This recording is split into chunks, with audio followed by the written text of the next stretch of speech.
The last obstacle to faith is our image of God. Faith is mysticism. The holy may appear in any moment. Faith is a state of consciousness. Faith experiences sometimes seem to arrive by accident. It is a good time to become accident-prone. There are many paths to faith. The holy may appear in any moment. We must learn to be poets of the commonplace. We must be sensitive to the depth of every day, to the extraordinary that bursts from the mundane, to the marvelous ways of what we take for granted. Contingency is a path to faith. There are times in our lives when we meditate on our coming and going. We are in ontological wonder. Why is there anything at all? John Shea, in Stories of God, calls it the luminous interval between two darknesses. At times we experience our contingency in a positive way. Life is a gift. It is those times when we say to ourselves, God, it is good to be alive. This is what life is all about. The pure joy of our existence crashes into our experience. We become actually present to the moment. Space and time converge into a dimension of experience that defies explanation. Here's a poem by William Butler Yeats to illustrate. My 50th year had come and gone. I sat, a solitary man, in a crowded London shop, an open book, an empty cup on a marble tabletop. While on the shop and street I gazed, my body of a sudden blazed, and 20 minutes more or less it seemed so great my happiness that I was blessed and could bless. Joseph Campbell said, "It's not so much the meaning of life we are looking for, but the rapture of being alive." Sally, I have a few suggestions for you. Snoopy replies, I hate suggestions. I have some suggestions that will give your life more meaning, but I can see you're not interested. Dogs' lives don't have to have meaning. Dogs live out the idea that it's not so much the meaning of life we are looking for, but the rapture of being alive. We should be careful, however, not to equate the dog's experience with our own. At some point in our discussion about states and stages, we will address the difference between pre-rational and trans-rational states of experience. Yet, the point is taken. My Uncle Matt and I are both school teachers. Each spring, for a few years, we would skip school to go golfing.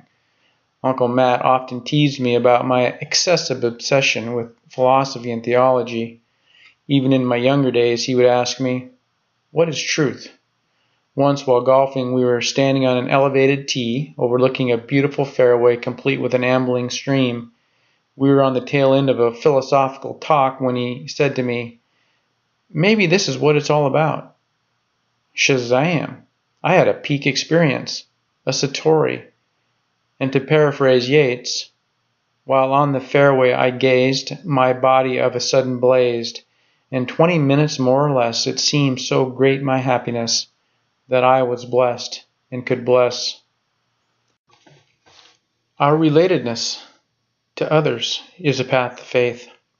This story about Thomas Merton illustrates how relatedness is a path to mystery. In Louisville, at the corner of 4th and Walnut, in the center of the shopping district, I was suddenly overwhelmed with the realization that I loved all those people, that they were mine and I theirs, that we could not be alien to one another even though we were total strangers. It was like waking from a dream of separateness. This sense of liberation from an illusionary difference was such a relief and such a joy to me that I almost laughed out loud. And I suppose my happiness could have taken form in the words, thank God that I am like other people and I am only a person among others." Many of us have had that Thomas Merton experience while sitting across from a friend in the midst of a stadium full of people or looking into the eyes of an aging parent.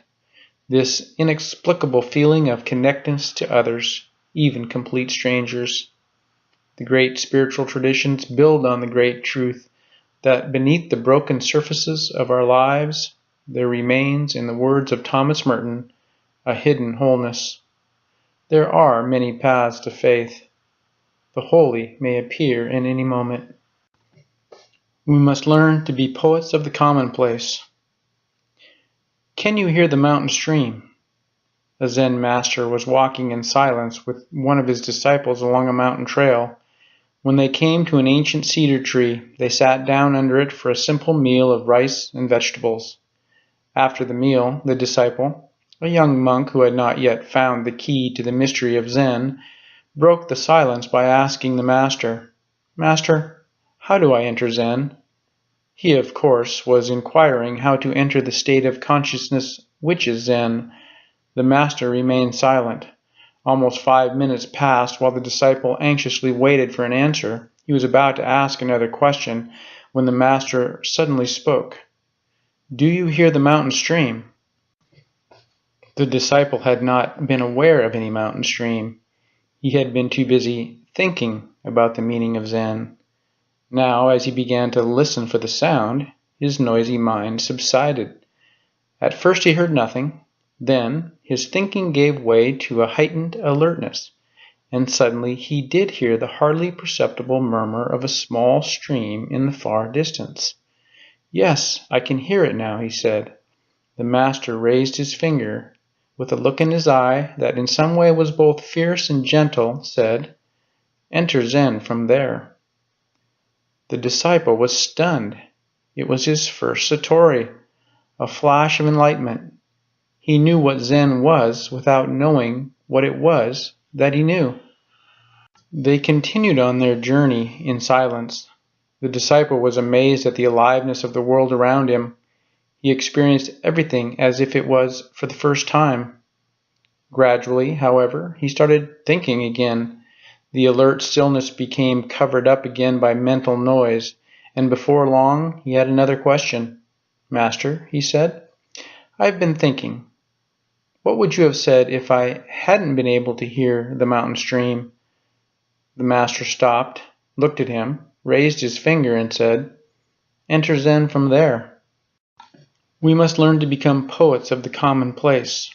The soul should always stand ajar, ready to welcome the ecstatic experience. Faith is mysticism, but the holy may appear at any moment. There are many paths to faith. Many of my most profound faith experiences have been random happenings at unexpected times, transcendent accidents. We must learn to become poets of the commonplace. Now is a good time to become accident-prone. Mysticism is the ultimate level of communication. It's affinity, attraction, felt communication without words, without meditation. It's unexplainable. Mysticism is formless. Mysticism is an experience of direct communion with God, or union with the Absolute. Faith is mysticism. There is only one faith. Yet, we need and should have many understandings of that one faith. Different times of our lives need different understandings. Different parts of the world need different understandings. At different times of our evolution, we will have different understandings. Our words about faith, our understandings, our theologies, are expressions of our evolving being. They are inadequate, yet necessary, because we have to live as someone at some time in some place. Faith seeks understanding.